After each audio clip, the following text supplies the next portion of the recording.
There's a fragile shell around Earth that's starting to crack, and you won't see the first fracture from the ground. Thousands of satellites are performing an automated ballet right now, sidestepping one another dozens of times a day, buying us borrowed time. We're rapidly running out of 67 hours. That's the gap between business as usual and a permanent catastrophe. Something called Kessler Syndrome, a cascading chain of collisions that could turn orbit into a debris fog so thick we couldn't pass through it for centuries. Scientists warned about this back in the 1970 seconds, when orbit was almost empty. Now it's crowded. And the warning has turned into a countdown. By the end of this, you'll understand why 3 days might be all that stands between us and losing the stars forever. If this orbital crisis has caught you the way it's caught me, tap like and subscribe so you stay updated as the situation unfolds.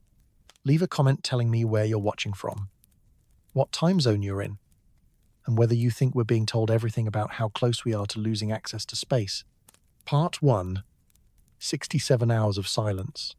Something shifted in June of 2025, and most people never noticed. A number fell, not a stock price or an approval rating, but something called the crash clock. You've probably never heard of it. Most people haven't.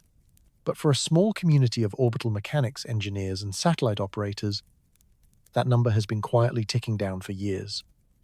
Like a stopwatch counting toward an event nobody wants to name. It measures something precise. How long Earth's orbital environment can survive without active human intervention. How long before the machinery keeping thousands of satellites from colliding would fail if we simply stopped watching. For most of the 2020 seconds, that number hovered around 100 to 120 days. Not comforting. Exactly. But workable. A buffer. Time to respond to a crisis. Time to call in backup systems. Reroute power. Coordinate with ground stations across continents. But in June, the crash clock collapsed. 121 days became 8 days. 67 hours. Less than 3 full rotations of Earth. That's not a prediction. That's not a worst-case scenario buried in the footnotes of a government report. That's the current operational reality of the most critical infrastructure humans have ever put into the sky. Circling above our atmosphere in silent formation, and it's hanging by a thread so thin you could time it with a kitchen timer. Let me be clear about what the crash clock actually measures, because the name misleads. It isn't counting down to an impact. It isn't predicting the moment satellites smash into each other like cars in an intersection. It's measuring something more insidious. Time until loss of control. 67 hours is how long we could survive total radio silence from every ground station, every tracking radar, every command uplink that currently shepherds thousands of objects through the narrowing corridors of low Earth orbit. 67 hours until the automated systems, the contingency plans, the backup protocols all run dry, and satellites begin drifting into paths nobody calculated. After that, collisions aren't a possibility. They're a mathematical certainty. You've probably heard about space junk, defunct satellites, spent rocket stages, fragments from old collisions drifting in orbit like a graveyard nobody can clean up. The usual story treats this like an environmental problem, a mess we'll address someday, like ocean plastic or atmospheric carbon. Tragic. Yes, but manageable. Something future generations can solve with better tech and international cooperation. That framing is outdated. The problem isn't debris accumulation anymore. It's systemic fragility. The house of cards isn't just getting taller, it's beginning to tremble.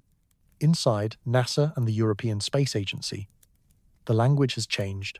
5 years ago, internal memos described orbital congestion as a low probability, high consequence scenario, bureaucratic code for unlikely. But worth watching. Now those same agencies use phrases like time-bounded risk and cascade onset conditions. Plain engineer speak for a system near tipping. That isn't alarmism. That's engineers quietly admitting the math is turning against us. The threat isn't really about collisions anymore. At least not in the way most people picture it. Yes, satellites can slam into each other. Yes, When they do, they make clouds of shrapnel racing at 17 km/h. But the real danger is subtler and closer. Loss of maneuver authority.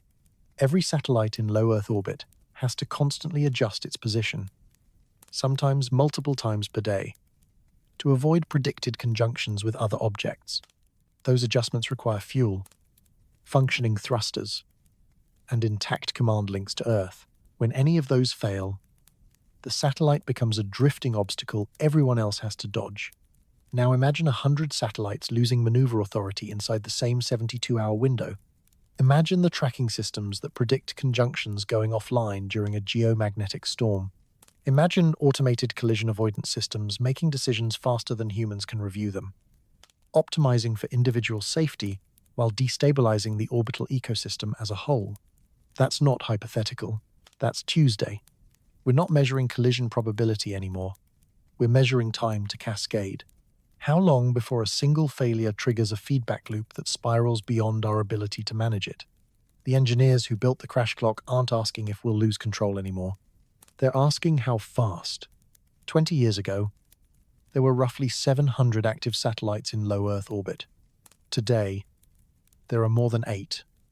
Ling, ling, ling. With another 20, 000 approved for launch in the next decade. That isn't linear growth. That's exponential crowding in an environment where every object occupies not only its current position, but a probability cloud of future positions, each one calculated and recalculated thousands of times per day. Density has increased by an order of magnitude in 2 decades. The crash clock has collapsed from months to days in half that time. You don't need a PhD in orbital mechanics to feel where this is going. Here's the metaphor that keeps me awake at night. Earth orbit is a house of cards held upright by constant micro-adjustments, as if the whole sky is breathing in tiny corrections. Every satellite, every tracked shard of debris, is balanced on calculations refreshed multiple times per hour. Ground stations send commands. Thrusters fire. Orbits shift by meters, sometimes centimeters. The whole system survives because we never stop moving the pieces. The moment we stop, even for 67 hours, the house doesn't gradually settle. It collapses. And here's what makes it worse. The automation that's supposed to save us might be the very thing that dooms us, because it reacts faster than we can think. AI systems make split-second decisions without human oversight, and solar storms could blind our tracking networks exactly when we need them most. Invisible failures are happening right now that won't show up in collision alerts until it's too late. We're going to talk about all of that. But first, you need to understand one thing. We're not 70 years away from Kessler Syndrome. The hypothetical runaway cascade of orbital debris scientists have warned about since the 1,970 seconds. We're 70 hours away from chaos if the lights go out. And somewhere right now, those lights are flickering. Part 2. The automation trap. There's a satellite above you right now making a decision you'll never hear about. Maybe it's one of the 12,000 Starlink units currently in orbit, each one equipped with ion thrusters and an onboard collision avoidance system. Maybe it's an Earth observation satellite operated by a government agency, or a communications relay serving a private company you've never heard of. It doesn't matter which one. What matters is this. In the next 60 seconds, that satellite will receive a conjunction alert, an automated warning that its current trajectory will bring it within 100 meters of another object sometime in the next 72 hours. 100 meters doesn't sound close, but at orbital velocity, it's knife-edge proximity. The satellite's onboard computer will calculate a new orbit. It will fire its thrusters for a few seconds, barely enough to notice if you could stand on its skin, but enough to shift its path by half a kilometer over the next 2 days. The maneuver will be logged in a database nobody reads. No human will approve it. No engineer will review the math. The satellite will simply move because an algorithm decided it was safer that way. This happens thousands of times per day, and it's the only reason orbital spaceflight still works. Welcome to the automation trap. Modern collision avoidance doesn't look like mission control anymore. With rows of engineers watching screens and calling decisions in real time, it looks like a server farm in Colorado processing terabytes of tracking data. issuing conjunction warnings, and trusting that satellite operators will respond appropriately. For the big constellations, responding appropriately increasingly means letting the satellites decide for themselves. Starlink's network performs an average of 40 avoidance maneuvers per satellite per year. That's not a typo. 40.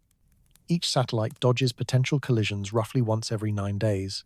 SpaceX frames this as an achievement, proof that automation makes orbit safer. And they're not exactly wrong. Those maneuvers prevent real collisions. But here's what they don't advertise. Every avoidance maneuver creates new conjunction risks for other satellites. When you shift your orbit to dodge one object, you can drift into the path of another. Your safety becomes someone else's emergency, and their response becomes a third satellite's problem. And so on, like a stadium wave that never fully dies. The system survives because everyone's algorithm is optimizing for local safety. Each satellite scans its own conjunction list and makes the move that reduces its own collision risk. But no algorithm, no tracking system, no coordination protocol can see the full orbital picture. It's impossible. Too many objects, too many variables, too many unknowns. We're running a global traffic network where every driver is using a different map, and some of those maps are hours out of date. This is what engineers mean by algorithmic blindness. The automation works until the moment it doesn't, and when it fails at machine speed. Before anyone can even pick up the phone. Imagine two satellites, both equipped with state-of-the-art collision avoidance systems, both receiving conjunction alerts about each other at the same time. Both systems calculate an optimal maneuver. Both decide to move, but neither system knows what the other will choose. Because coordination between operators takes hours, and the conjunction is evolving faster than humans can intervene. So both satellites fire their thrusters, both shift their orbits, and both end up on a new collision course nobody predicted. Because the models assumed only one of them would move. That's not science fiction. That's the nightmare keeping orbital mechanics engineers awake in 2026. Autonomous systems making correct decisions in isolation, creating catastrophic outcomes in aggregate. And the speed of automation means it could unfold faster than any human response time. You might be thinking, surely there's oversight. Surely trained engineers review these maneuvers before they happen. And you'd be right. On paper, most operators have protocols requiring human approval for major burns, but major is a moving target. A 5 meters per second delta V burn needs approval. A 0.5 meters per second adjustment is routine, automated, logged, and rarely reviewed unless something goes wrong. The problem is that routine adjustments add up. 100 satellites making routine adjustments at the same time can shift the entire orbital density distribution. And during high traffic periods, during solar storms when atmospheric drag changes unpredictably, during military exercises when tracking systems get jammed, the definition of routine stretches until it snaps. Human oversight still exists, but not on the timescales that matter anymore. An operator might review collision risks once per orbit, once every 90 minutes. Automated systems assess risk every few seconds. By the time a human sees a conjunction alert, evaluates it, consults the other operator, and approves a maneuver. The satellite may have already made 3 automated adjustments based on fresher data. We're flying blind at 60 km/h, trusting machines to keep us from hitting things we can barely see. And here's the cruelest irony. We built this system because we had to. There's no other way to manage 8,000 active satellites with 19th century orbital mechanics and 21st century launch cadences. Humans are too slow, too inconsistent, too prone to miss something in the noise. Automation doesn't just make the system efficient. It makes the system possible, but automation doesn't solve the underlying problem. It patches it. It buys us time. And now we're running out of time to buy. Every automated maneuver is a small miracle of engineering. Proof of human ingenuity, finding solutions to impossible problems. But every automated maneuver also tightens the coupling between systems, reduces the slack in the network, and makes the whole structure more brittle. We're optimizing for today's crisis while building tomorrow's catastrophe. And the algorithms can't see far enough ahead to tell the difference. So here's the question nobody wants to ask. What happens when the data feeding these automation systems is wrong? What happens when tracking models miss something? When conjunction alerts are incomplete? When satellites are dodging ghosts while real collisions go unnoticed? Because that isn't hypothetical either. That's already happening. Part 3. Why 2? 8 days is actually optimistic. The crash clock assumes we know what's up there, and that we're seeing it clearly. That assumption is more fragile than you think. Right now, the United States Space Surveillance Network tracks approximately 34,000 objects in Earth orbit larger than 10 centimeters. That number shows up in every debris report, every congressional testimony, every press release about space traffic management. Sanchasur. 000 tracked objects. Sounds comprehensive. Sounds like we've got eyes on the problem. But here's what that number doesn't say. We have no idea how many objects smaller than 10 centimeters are up there. None. Tracking systems can't see them. Radar can't resolve them. Optical telescopes can't spot them unless they happen to glint sunlight at exactly the right angle. For all practical purposes, anything smaller than a grapefruit is invisible, and there are millions of them. At orbital velocity, a paint chip hits with the force of a hand grenade. A bolt travels at Sutton. Kong emprise. A fragment of metal the size of your thumbnail can puncture shielding built to withstand micrometeoroid impacts. 10 centimeters isn't an arbitrary threshold chosen for convenience. It's the minimum size our tracking systems can reliably detect, which means it's the minimum size we can reliably avoid. Everything else is a gamble. The International Space Station has been hit by debris too small to track more times than NASA publicly admits.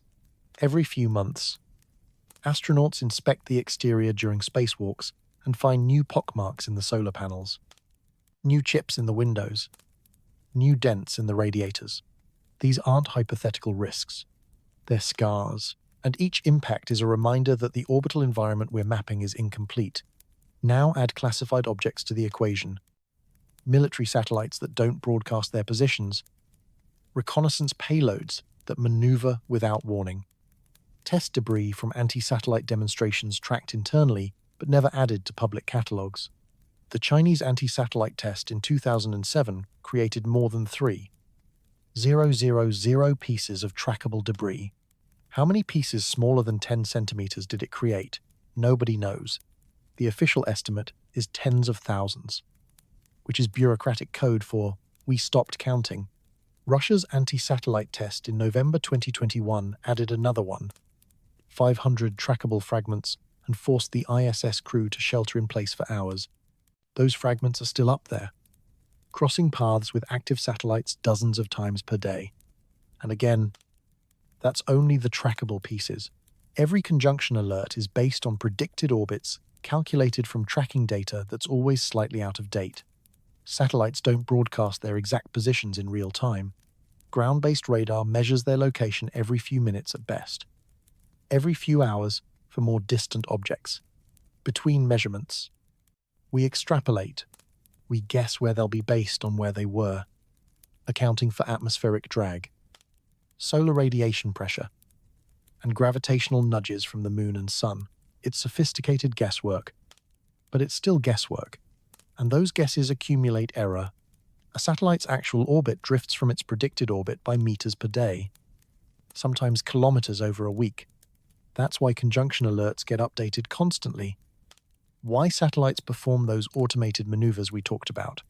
But updates only work if the tracking data is good, if a satellite maneuvers without reporting it, if atmospheric conditions change faster than models predict, if a piece of debris tumbles in a way that changes its drag. The predictions become fiction. We've already missed near collisions because of this. In 2020, 2 defunct satellites passed within 25 meters of each other over Pittsburgh. Nobody knew it was going to happen until a few hours beforehand, because the tracking data for one of them was several days old. Both satellites were dead. No propulsion, no way to avoid each other. The orbital mechanics community held its breath. The satellites missed by pure chance, and the incident got a brief mention in a few trade publications before sliding out of public memory. That happens more often than you think. Close approaches that go unreported because they didn't end in collisions. Because admitting how often we almost lose control would undermine public confidence in spaceflight. But the engineers know. They see the data. They watch the conjunctions multiply. Here's the truly unsettling part. Some experts quietly suspect the real crash clock is shorter than 8 days. The published number assumes perfect tracking, accurate models, functioning ground stations, and cooperative satellite operators. It assumes the surveillance network is seeing everything it needs to see, but if a significant fraction of debris is invisible, if classified maneuvers are happening without coordination, if atmospheric models miss localized density variations, then the actual time until loss of control could be much shorter. We're flying through fog while trusting a map drawn yesterday, and some of the landmarks on that map don't exist anymore. The gap between modeled orbit and real orbit is widening. Every new satellite launch adds uncertainty. Every debris-generating event adds objects we can't track. Every year, the denominator in our risk calculations grows while the numerator stays fuzzy. We're dividing known conjunctions by estimated object count, which means collision probabilities are only as good as our census of what's up there, and that census is incomplete. 8 days is the best-case scenario. It's what we get if everything we think we know is correct. If all our assumptions hold, if the invisible debris population isn't significantly larger than estimated, but assumptions have a way of failing exactly when you need them most. Models break at the extremes, and we're approaching those extremes faster than anyone predicted. So, when you hear 67 hours of silence, remember, that's how long we can survive only if we know where everything is, if tracking works perfectly, if satellites behave as expected. If any of those conditions fail, the clock runs faster, and there's something coming that breaks all those conditions at once. Something we can predict but can't control. Something that's already here. Part 4. Solar maximum. The worst timing in history. The sun has been unusually quiet for most of human spaceflight. Now it's waking up. And the timing couldn't be worse. Solar maximum is a natural cycle. Something the sun does roughly every 11 years. A slow heartbeat in magnetic light. Its magnetic field flips. Activity intensifies. And the surface erupts with sunspots, solar flares, and coronal mass ejections. For most of civilization, this was a celestial curiosity. Maybe some spectacular auroras at high latitudes. Now we've built thousands of satellites in the exact region where solar activity hits hardest. And we're about to learn what happens when a crowded orbit meets an angry star. The current solar cycle, Cycle 25. It began in 2019 and is expected to peak sometime in late 2025 or early 2026. Right now, as you're listening, the sun is climbing toward its highest activity in a decade, and every solar physicist who studies space weather is watching the debris crisis with growing alarm. Here's why. When a solar storm hits Earth, it doesn't just paint pretty lights across the sky, it dumps enormous energy into the upper atmosphere, heating it and making it swell. In low Earth orbit, where most satellites live, that swelling increases atmospheric drag. Suddenly, satellites are flying through thicker air than their models predicted. Drag rises. Orbits decay faster, and every satellite's predicted position becomes less accurate. For a single satellite, that's manageable. You recalculate, adjust, account for the new conditions. But for 8,000 satellites simultaneously experiencing unpredicted drag swings during a period when conjunction alerts are already at record levels, it becomes chaos. Every orbit is shifting in ways that weren't planned. Every conjunction prediction is outdated before it's even issued, and the automation we rely on is making decisions based on models that no longer match reality. The worst-case scenario isn't a massive solar storm, the kind that makes headlines and triggers emergency protocols. The worst case is a moderate storm, big enough to scramble predictions, but not big enough to halt operations. arriving during a period of already high orbital traffic. That's when mistakes cascade. That's when automated systems start dodging on bad data. When human operators can't keep up with changing conditions, when the thin margin of safety we've built into the system evaporates, we get about 2 to 3 days of warning before a major storm arrives. The sun erupts. Sensors detect the coronal mass ejection. Scientists calculate when it will reach Earth. Agencies issue warnings. 2 to 3 days to prepare, to adjust satellites, to pause launches, to coordinate responses. The crash clock is 8 days. You see the problem. If a significant storm hits while we're already at the edge of control, we have less time to respond than we have margin for error. And it gets worse. Solar storms don't just heat the atmosphere, they degrade GPS signals, interfere with radar tracking, and disrupt communications between ground stations and satellites. All the systems we use to coordinate collision avoidance become less reliable exactly when we need them most. This has happened before on a smaller scale. In February 2022, a moderate geomagnetic storm arrived just hours after SpaceX launched 49 Starlink satellites. The storm thickened the upper air, driving atmospheric drag beyond what those newly deployed satellites could compensate for. 40 satellites, each worth hundreds of thousands of dollars, slipped out of orbit and burned up on re-entry. It was one of the largest single satellite loss events in years. And it happened because a relatively modest storm caught a constellation at its most vulnerable phase. A quiet reminder that space weather doesn't need to be historic to be lethal. That was 49 satellites. Now, imagine the same thing happening to several hundred satellites across multiple operators, all trying to hold altitude through elevated drag, all issuing urgent emergency maneuvers, all flooding the tracking system with fresh orbital data that won't be fully verified for hours. In that lag, uncertainty spreads faster than any fragment. Imagine the cascading effects when some of those satellites run out of propellant just trying to maintain orbit, when they start slipping into lower lanes, when they become drifting obstacles that everyone else has to avoid. The historical precedent is thin, because we've never operated this many satellites during a solar maximum. We're learning the rules of a crowded sky while the exam is already underway. The last peak was in 2014, when the orbital population was only a fraction of what it is now. We're running an experiment with no real historical dataset to guide us, and the preliminary results are concerning.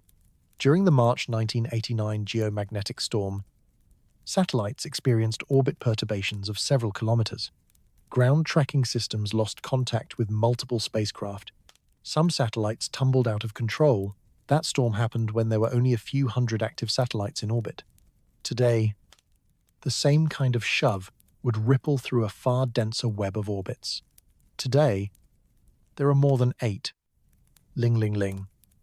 And they're packed tighter, operating with less margin, depending more heavily on automated coordination. We can't turn off the sun. We can't postpone solar maximum. We can't evacuate orbit and wait for conditions to improve. All we can do is watch the solar activity forecasts, hope our models are accurate, and prepare for the moment when space weather stress tests the most fragile infrastructure we've ever built. And here's the thing about cascades. They don't announce themselves. They begin the way stress fractures begin: silent, internal, and easy to dismiss. Don't arrive with sirens and flashing lights. The first collision won't look like a disaster. It'll look routine, manageable, like something the system can absorb. And by the time we realize it isn't routine, it'll be too late to stop. Part 5. The first cascade won't look like a disaster. You're not going to see it coming. There won't be a fireball. There won't be an explosion streaking across the sky. No debris raining down on cities. No dramatic footage captured by ground cameras. No moment where everyone suddenly realizes something terrible has happened. The beginning of an orbital cascade, the moment we cross the threshold from crowded but stable to an uncontrolled chain reaction, will be silent and invisible. From the ground, the night will look normal. While the math above you changes, it'll show up first as a data anomaly, a cluster of new radar signatures that don't quite match the existing tracking catalogs. At first, it will resemble a measurement error, a few extra blips, a slightly uglier chart. Nothing that screams emergency. This is important to understand, because much of what you've seen about space disasters is wrong. Hollywood taught us that collisions in orbit are spectacular, dramatic events, metal screaming, sparks flying, debris spinning off in all directions while heroic astronauts dodge fragments in real time. But orbit doesn't work like that. Collisions happen at 17,000 miles per hour, about 10 times faster than a bullet.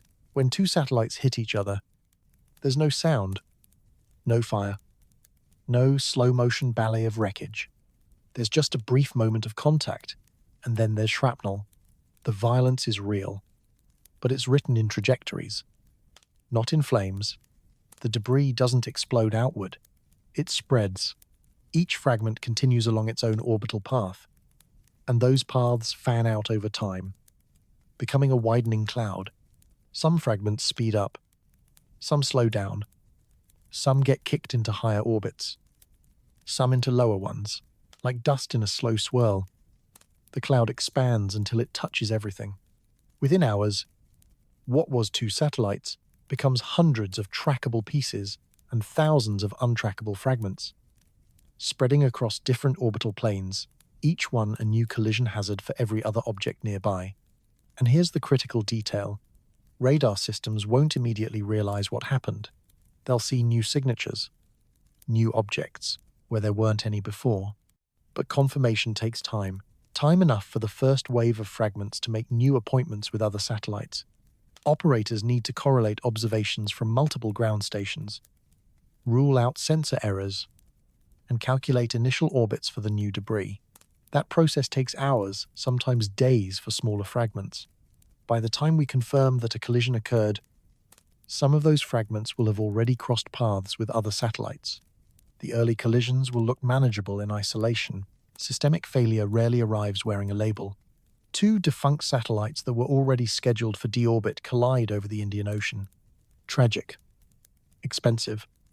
But not catastrophic. Operators add the fragments to tracking catalogs. Satellites adjust their orbits to avoid the new debris. The system absorbs the shock. A few weeks later, a functioning satellite collides with a piece of untracked debris and goes silent. A missing voice in a network that depends on every voice staying predictable. Operators investigate, determine it was hit by a fragment from the earlier collision, and add more objects to the catalog. Still manageable, still within the system's ability to respond. Then it starts happening faster. 3 collisions in a month. Then 5. Then 8. Each one creates more debris. And that debris increases the probability of future collisions, which creates more debris, which increases probability further. The feedback loop starts gently. Exponential growth always does. It whispers before it roars. It looks linear, at first manageable, like something you can stay ahead of, with better tracking and more careful coordination, and then suddenly it doesn't. This is why past modeling has consistently underestimated cascade speed. The models assumed collisions would be random, independent events, but they're not. They're correlated. In a crowded regime, one collision reshapes the probability landscape for the next. Debris from one collision clusters in specific orbital planes, increasing collision probability locally. Automated avoidance maneuvers shift satellites into those planes, avoiding tracked debris while drifting toward untracked fragments. The system isn't failing randomly, it's failing systematically. And many models weren't designed to capture that. Every collision multiplies the risk for every other satellite. The sky becomes a multiplier.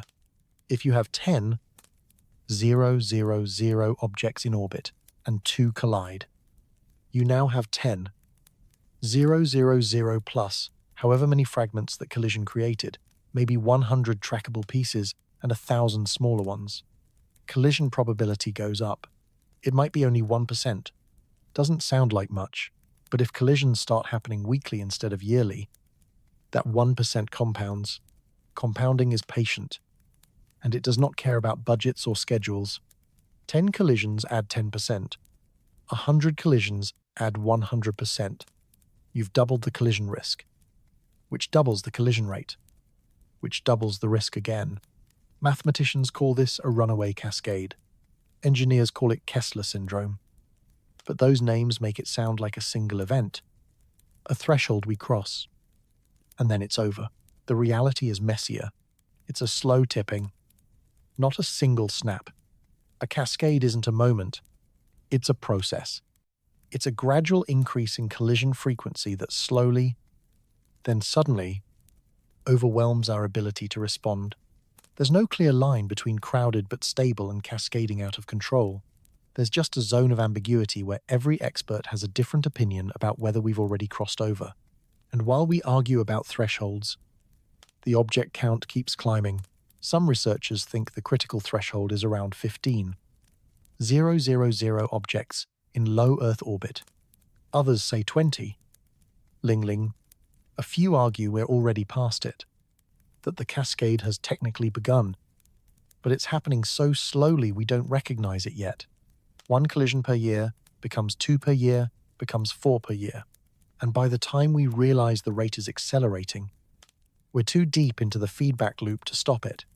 Here's what makes early intervention nearly impossible. It looks unnecessary until it's too late. Imagine telling satellite operators they need to deorbit functional, profitable spacecraft because models suggest collision risk is approaching critical levels. It feels like throwing away perfectly good machines to appease an equation. Imagine asking governments to halt launches, to sacrifice billions in space infrastructure based on projections that might be wrong. Nobody wants to be the one who pulled the emergency brake while the train was still on the rails, even if the bridge ahead is out. The cascade begins silently because silence is how complex systems fail, with normal-looking dashboards and quietly worsening baselines. Not with bangs, but with subtle shifts in baseline behavior that don't trigger alarms until the shifts accumulate into crisis. And by then, the data showing the crisis is the same data everyone's been ignoring because it looked manageable. You won't see the first cascade collision on the news. You'll see it in orbital debris reports, buried in footnotes, described with careful bureaucratic language that avoids words like crisis or uncontrolled. You'll see it in slightly longer delays for satellite launches, slightly more frequent collision avoidance maneuvers, slightly higher insurance premiums for orbital assets. The warning signs will be boring, technical, easy to dismiss. The danger hides inside minor trend lines, and that's exactly why they'll be ignored. Because the beginning of collapse doesn't look dramatic. It looks like a normal Tuesday with slightly worse traffic than usual. Part 6. The politics of crowded orbits. Nobody owns orbit. That's the problem. Well, technically the Outer Space Treaty of 1967 establishes that outer space, including the Moon and other celestial bodies, is not subject to national appropriation. Space belongs to all humanity, a shared resource governed by international law and noble principles about peaceful exploration. That sounds inspiring until you realize what it means in practice. Shared ownership can also mean shared neglect when a collision happens, when debris spreads, when satellites fail and drift into critical orbits. Nobody is legally responsible for fixing it. There's no orbital traffic cop, no international authority with enforcement power, no mechanism to make satellite operators follow rules beyond voluntary guidelines and the vague threat of diplomatic consequences. Orbit rewards the fast movers, not the careful ones. Space law is built on coordination and good faith, which works fine when there are a few dozen satellites operated by a handful of governments. But throw 8,000 satellites into the mix, half of them owned by private companies racing to establish dominance before regulations catch up, and good faith evaporates fast. Here's how it works. It's traffic without tickets, and speed without brakes. Right now, if your satellite is about to collide with someone else's, you're supposed to coordinate. Both operators look at the conjunction alert, assess the risk, and decide who maneuvers. Except there's no binding rule about who's responsible for moving. There's no formula for splitting fuel costs when both satellites adjust. And fuel is time spent once, never refunded. There's just a patchwork of voluntary agreements, industry standards, and behind-the-scenes negotiations between operators who may or may not be on speaking terms. Sometimes both operators move, sometimes neither does, each waiting for the other to blink first. Sometimes one operator doesn't even respond because they're a startup with 3 engineers and no 24/7 operations center, or because they're a foreign government that doesn't acknowledge Western tracking data, or because the satellite is technically dead but still maneuverable, and nobody wants to admit they've lost contact. Liability laws haven't kept pace with mega constellations. The legal map lags behind the physical map. When SpaceX started launching Starlink satellites by the hundreds, existing legal frameworks had no mechanism to account for collision risk at that scale. The Federal Communications Commission approves orbital deployments, but approval is based on whether the operator has a plan for deorbiting satellites at end of life, not whether adding another 1,000 objects meaningfully increases systemic risk. System-wide risk doesn't fit neatly inside a licensing form. As long as you pinky promise to clean up after yourself in 5 to 10 years, you're good to go. And here's the thing about deorbit plans. They're optimistic. They assume satellites will still be controllable when they reach end of life. They assume operators will have fuel reserves to execute controlled deorbit. They assume fuel reserves, working thrusters, intact command links. They assume tomorrow behaves like today. They assume companies won't go bankrupt, won't lose funding, won't abandon constellations when they stop being profitable. None of those assumptions hold consistently, which is why orbit is already filling with defunct satellites that were supposed to have been cleared away by now. There's no enforcement. In space, consequences arrive long after signatures are inked. If an operator violates their deorbit commitment, what happens? They lose their orbital slot. There are no slots in low Earth orbit, not legally enforceable ones. They get fined, by whom the FCC can revoke licenses for you as operators. But that doesn't remove the satellite. It just means nobody's controlling it anymore, which makes the problem worse. International coordination is even messier. Different laws, different incentives, the same shared sky. The United Nations has a Committee for the Peaceful Uses of Outer Space that issues guidelines and recommendations.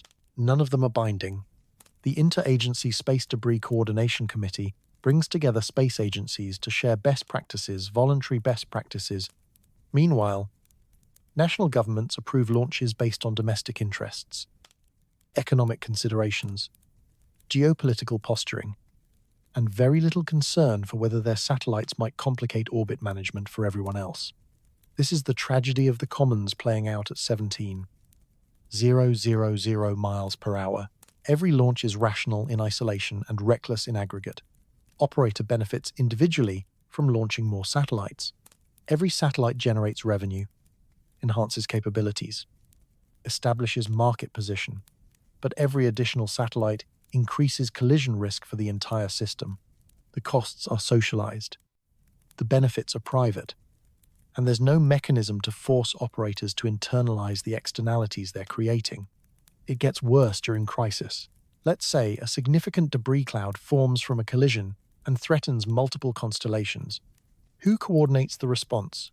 Who decides which satellites maneuver? Which operators absorb fuel costs? Which assets get prioritized for protection? In theory, there are international protocols. On paper, the system looks orderly. In practice, those protocols assume slow-moving crises with time for consultation and consensus building. They weren't designed for cascades that evolve faster than diplomatic cables can be drafted. Debris dynamics run on minutes. Diplomacy runs on meetings. And that's assuming everyone cooperates, which is a huge assumption when geopolitical tensions are rising and space is increasingly militarized. Some satellite operators are national security assets. They don't share tracking data. They don't disclose maneuvers.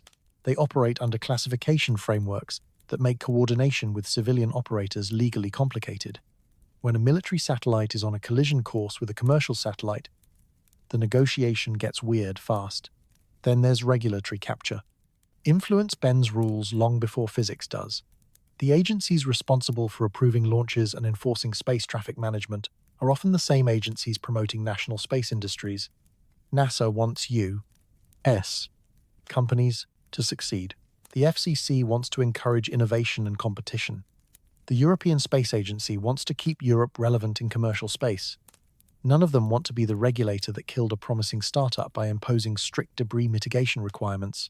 So approvals happen fast, especially for companies with good lobbying and buzzworthy missions. Launch windows get prioritized over safety margins. Constellation approvals get rubber-stamped based on optimistic risk assessments and the promise of future technology that doesn't exist yet. Everyone benefits short-term from moving fast. Everyone suffers long-term from the resulting congestion. And by the time the long-term costs become apparent, the people who approve the launches have moved on. The tragedy isn't malice. It's structure. The system is designed to reward speed, scale, and individual optimization. Stability is nobody's profit center. There's no mechanism to impose collective restraint. No authority that can say orbit is full. We need to pause and reorganize before adding more. The incentive structure is fundamentally misaligned with long-term stability, and changing it requires international cooperation at a level we've never achieved, including during the Cold War, when orbital activity was a fraction of what it is now. And cooperation is hardest when fear is highest. So, collisions will keep happening. Debris will keep accumulating. Operators will keep launching because stopping means losing market position, losing funding, losing relevance.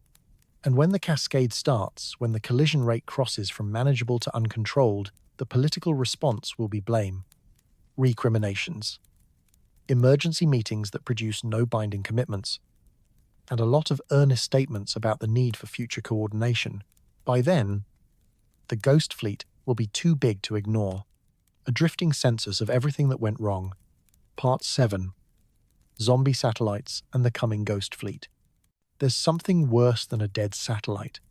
It's a satellite that's not quite dead, not quite alive, drifting with no one at the helm.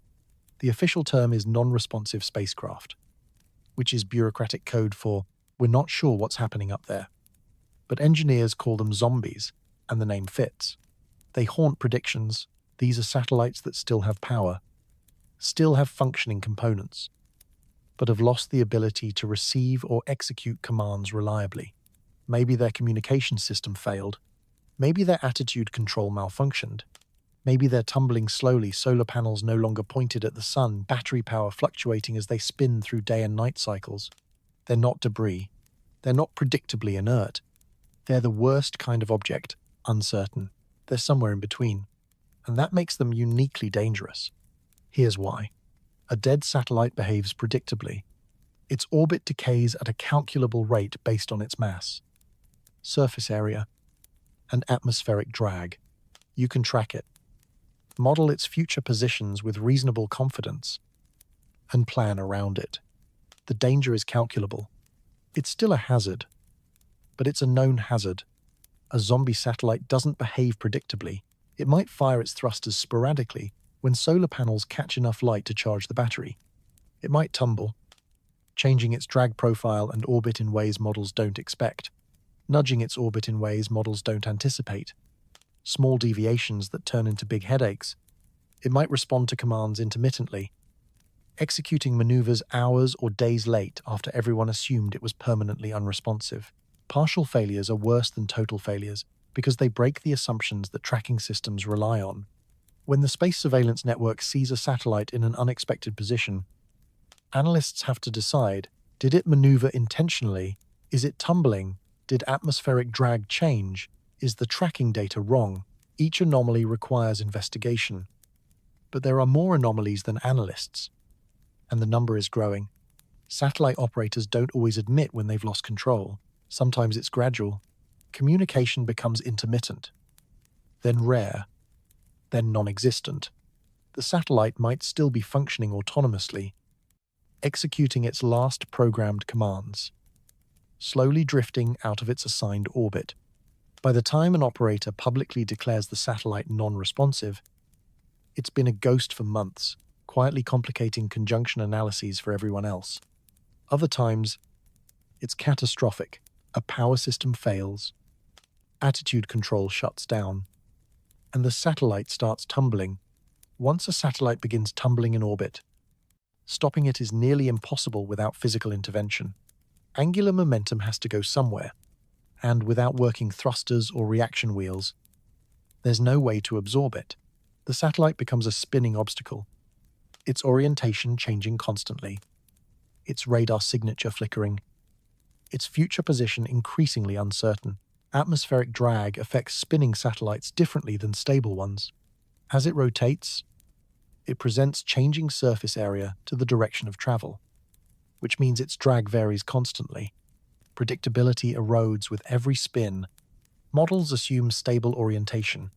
When that assumption breaks, predicted orbits diverge from real orbits faster than normal. A zombie satellite that was supposed to deorbit in 2 years might take 5. One that was supposed to stay stable for a decade might decay in 2. Nobody knows for sure. And the uncertainty propagates through every collision risk calculation involving that object. Then there's the deorbit problem. Every satellite launched in the past decade is supposed to have a plan for end-of-life disposal. For satellites in low Earth orbit, that usually means either controlled deorbit into the ocean or raising orbit to a graveyard altitude where the satellite won't pose a collision risk for active spacecraft. But those plans assume the satellite will still be controllable when the time comes. In orbit, assumptions are fragile scaffolding. They assume operators will have fuel reserves, functioning thrusters, intact command links. When satellites become non-responsive years before their planned deorbit date, those plans become fiction. Operators lose contact more often than they publicly admit. Small startups lose track of satellites because they can't afford 24/7 operations centers. Medium-sized companies lose satellites to component failures that weren't caught during testing. Even major operators occasionally ghost a satellite, quietly removing it from active service, while continuing to list it as operational in regulatory filings because admitting failure complicates things legally.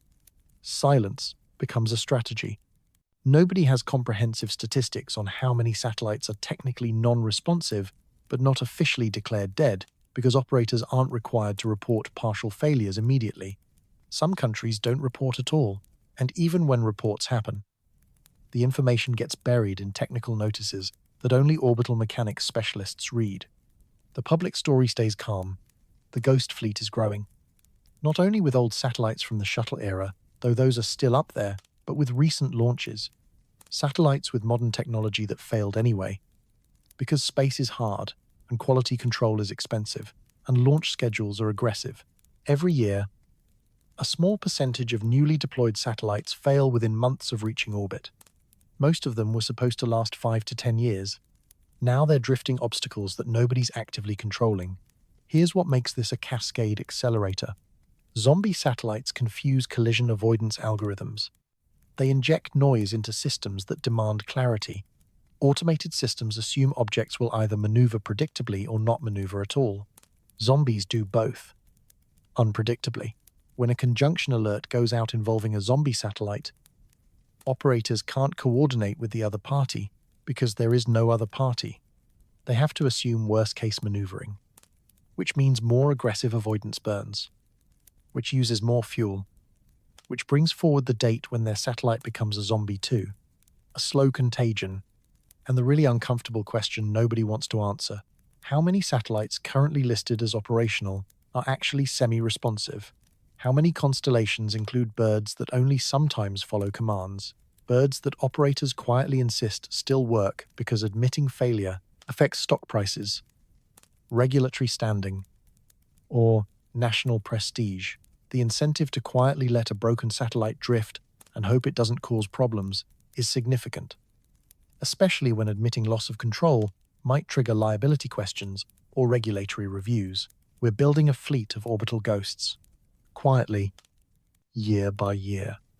And when the cascade starts, there'll be the unpredictable variables that turn manageable crises into uncontrolled disasters. Because you can plan around dead satellites, you can track debris, but you can't predict what a zombie will do when it sporadically wakes up and decides to fire its thrusters one more time. And some of those ghosts are drifting directly through the orbit of the International Space Station. Part 8. The ISS problem nobody likes to talk about. It's not just policy, there are lives in the loop. There are people living inside this crisis right now.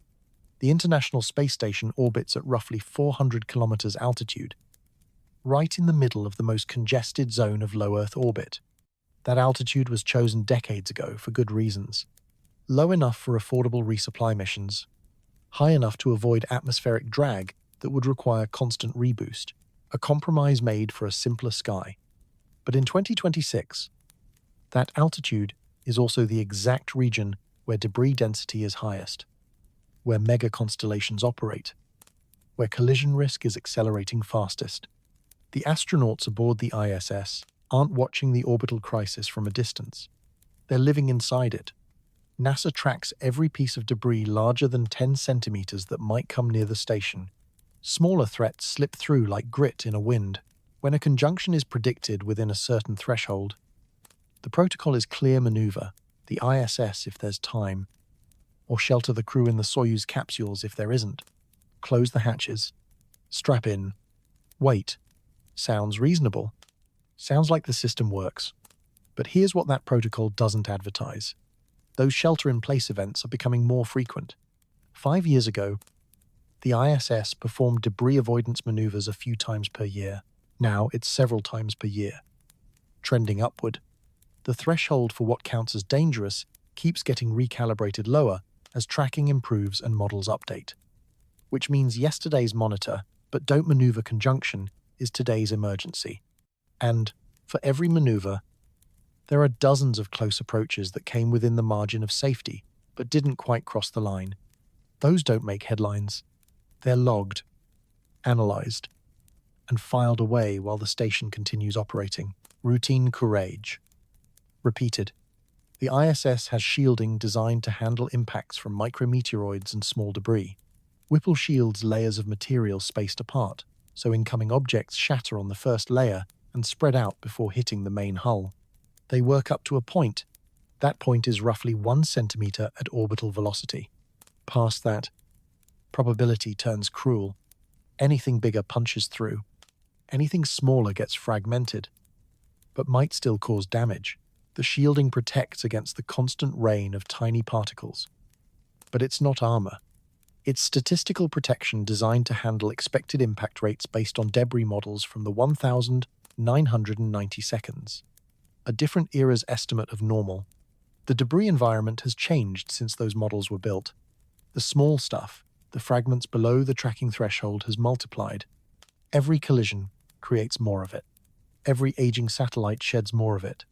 The flakes of paint, the bits of insulation, the frozen droplets of fuel and coolant, most of it never shows up in conjunction alerts because it's too small to track. But it's out there moving at absurd speeds, slowly peppering every surface in orbit.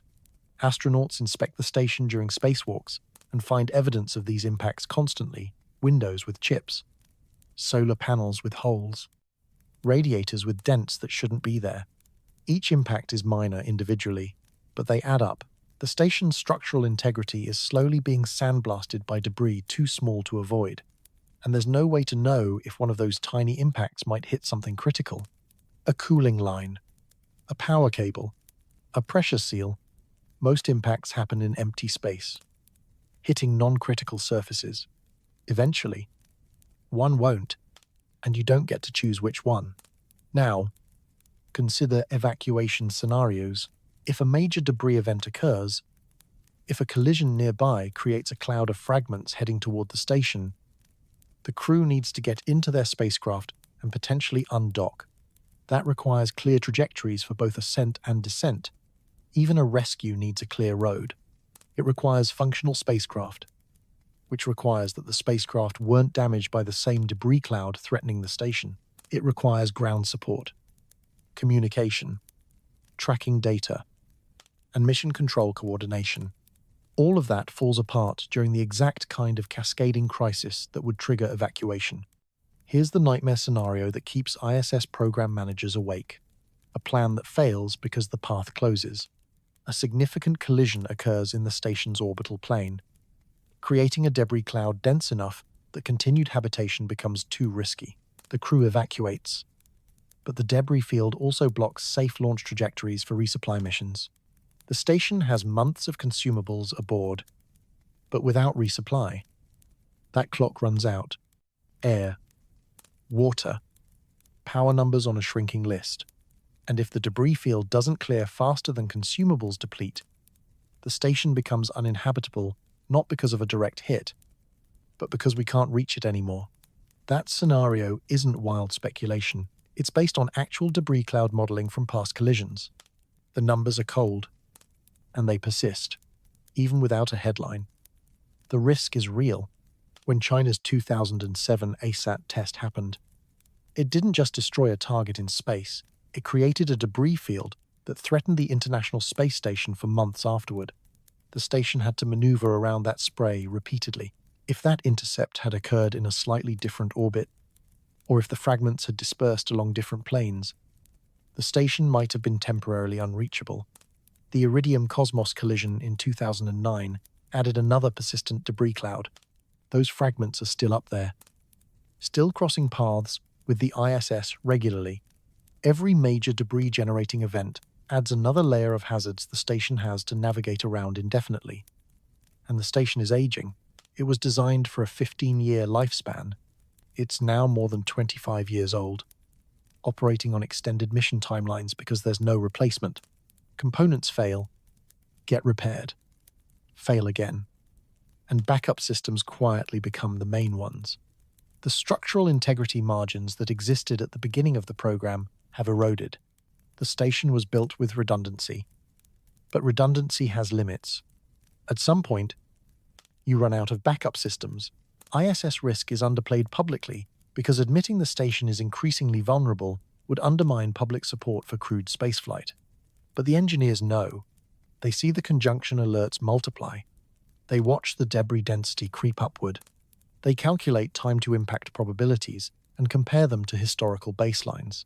None of those calculations make it into press releases, but they inform operational decisions whether to approve certain spacewalks, whether to extend missions, whether to keep the station continuously crewed or consider periodic decrewing. The station is a canary in the orbital coal mine. It's the most visible, most expensive, most politically sensitive asset in low Earth orbit. If the orbital environment degrades to the point where the ISS becomes untenable, that's the threshold where everyone will finally admit there's a crisis.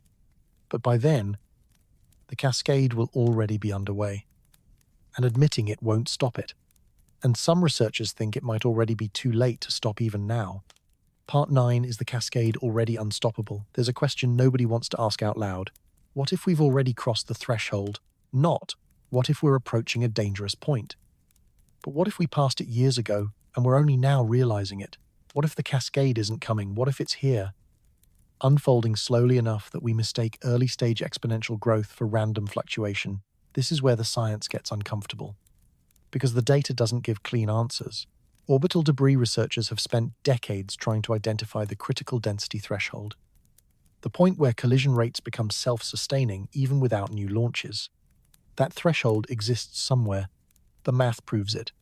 But calculating exactly where it sits requires knowing things we don't know: the precise debris population, the actual collision probability distribution, the future behavior of satellite operators, the effectiveness of removal technology that doesn't exist yet.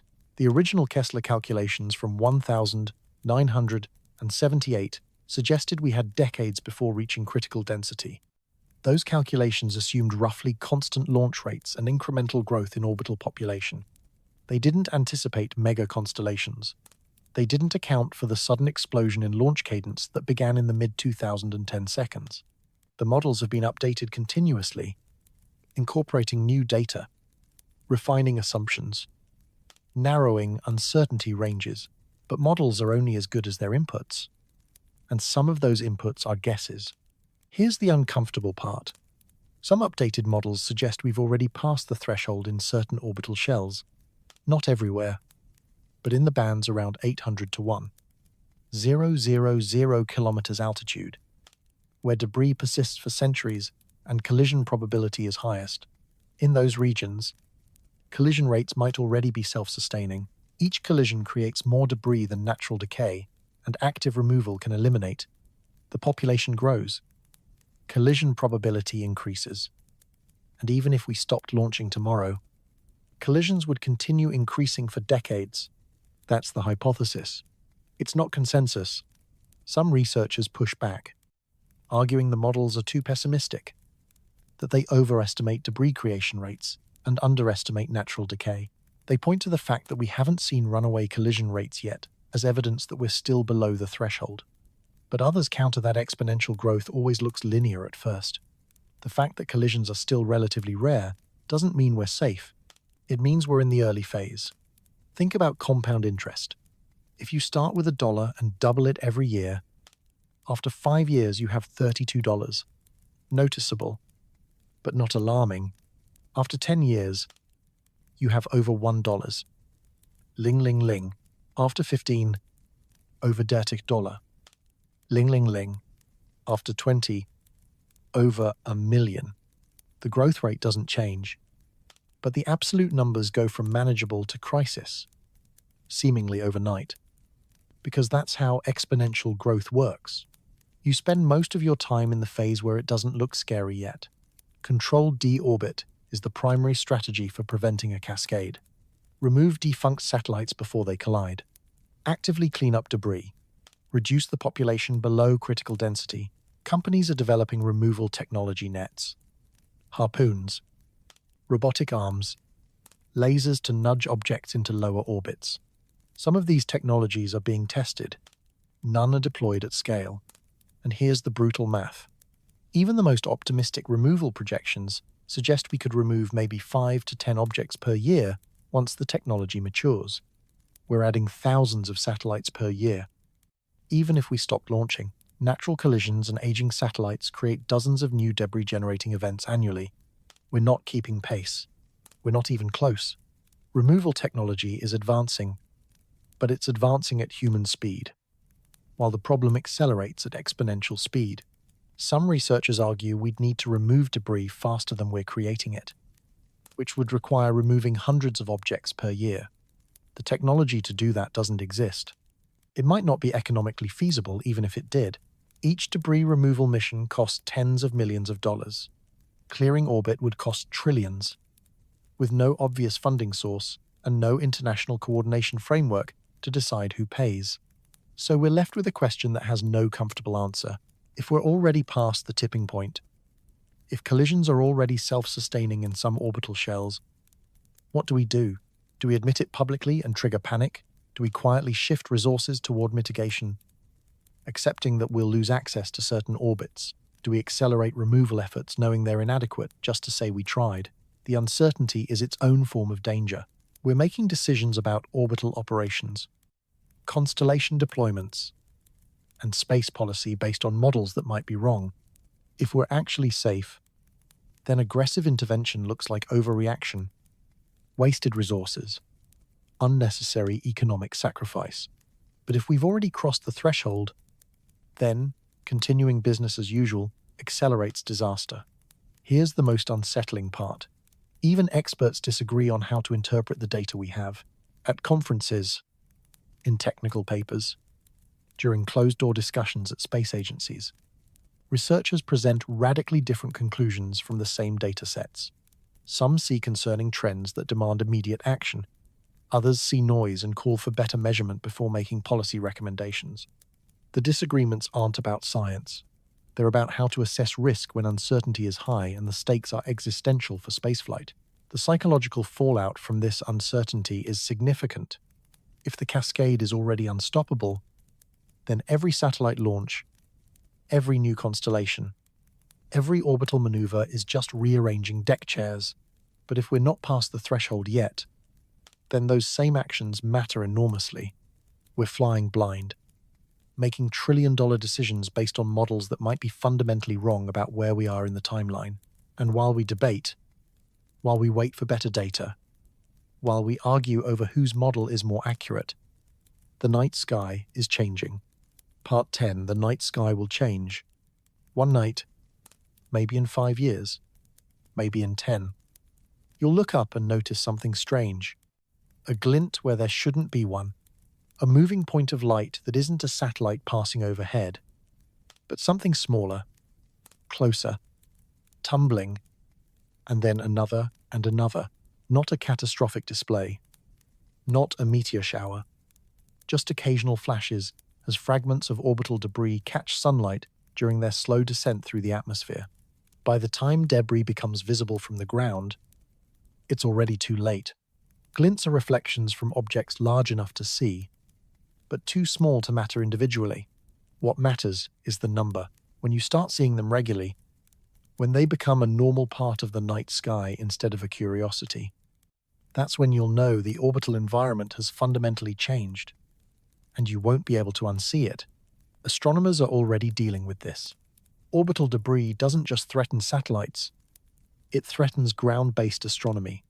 Every telescope image, every long exposure photograph of distant galaxies is now contaminated by satellite streaks and debris glints. Professional observatories spend hours processing images to remove these artifacts. Amateur astronomers accept that any photograph of the night sky will include man-made objects. The pristine view of space that humans enjoyed for millennia is gone. We're looking at the cosmos through a self-inflicted fog. The contamination is getting worse. As more satellites launch, as debris density increases, the number of objects crossing any given field of view multiplies. Some orbital planes are so crowded now that it's nearly impossible to capture a clean image of certain regions of sky. Astronomers adjust.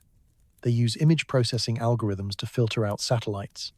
They coordinate observations to avoid peak satellite traffic times. They move observatories to locations with less congested orbital views. But you can only filter so much before the signal-to-noise ratio becomes unworkable. This isn't just an inconvenience for scientists. It's a permanent degradation of humanity's ability to observe the universe. Ground-based telescopes aren't going away. Space telescopes are expensive, limited in number, and vulnerable to the same debris that threatens satellites. If we lose the ability to conduct clear observations from Earth while simultaneously making orbit too hazardous for space-based observatories, we're cutting ourselves off from understanding the cosmos at exactly the moment our tools were becoming most powerful. There's a cultural loss here that's hard to quantify. The night sky has meaning beyond scientific utility. It's a source of wonder, inspiration, perspective. Humans have looked up at stars for as long as humans existed. We've navigated by them, told stories about them, used them to mark time and seasons. The night sky connects us to history, to ancestors who saw the same constellations, to the vast scale of space and time that puts our brief lives in context. Orbital debris turns that connection into a reminder of failure. Every glint, every streak, every satellite passing overhead is evidence that we filled space faster than we learned to manage it. Future generations will grow up with a night sky full of human artifacts with no living memory of what stars looked like uncontaminated. They'll accept it as normal, the way current generations accept light pollution as normal in cities, and something irreplaceable will be quietly lost. The glints will multiply. Not dramatically, not overnight, just gradually, year by year, until looking up reveals not the timeless cosmos, but the very recent mistakes of a civilization that moved fast and broke things, including things that can't be fixed. Astronomers are documenting this change meticulously. They're creating archives of uncontaminated sky images, repositories of what the night sky used to look like before we cluttered it. It's preservationist work, motivated by the understanding that within a generation or two, nobody will remember what we lost. The contaminated sky will be the only sky anyone knows, and the debris clouds are permanent. Objects in low Earth orbit deorbit eventually, but objects above about 600 kilometers altitude can persist for decades, centuries, even millennia, depending on their altitude and surface area. Debris created today at 1,000 kilometers altitude will still be there when your grandchildren are old. The changes we're making to the orbital environment aren't temporary inconveniences. They're geological timescale modifications to Earth's surroundings. There's an irony here. We're filling orbit with technology designed to help us see farther, communicate faster, understand more. Communication satellites, Earth observation satellites, space telescopes, everything aimed at expanding human knowledge and connection. But in the process, We're creating conditions that degrade our ability to observe the universe, to communicate safely through space, to understand our place in the cosmos with the clarity that darkness provides. The night sky will change, and most people won't notice until it's already happened.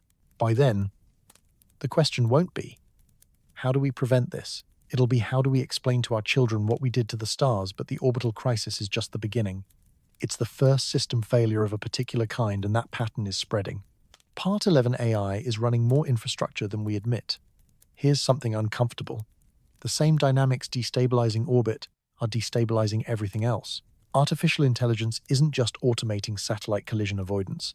It's managing power grids, optimizing financial markets, routing logistics networks, controlling manufacturing systems, coordinating transportation infrastructure, millions of decisions per second, each one optimized for local efficiency, none of them considering systemic fragility. And just like in orbit, we're building tightly coupled systems where automation removes the slack that used to absorb shocks. Think about how electrical grids work now. Supply needs to match demand instantly. If a power plant goes offline, automated systems reroute power from other sources in milliseconds. Faster than human operators can respond. The automation works beautifully until it doesn't.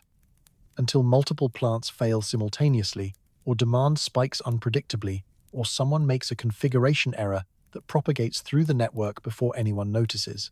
Then the automation that was supposed to prevent blackouts causes them, because the system optimized for efficiency at the cost of resilience.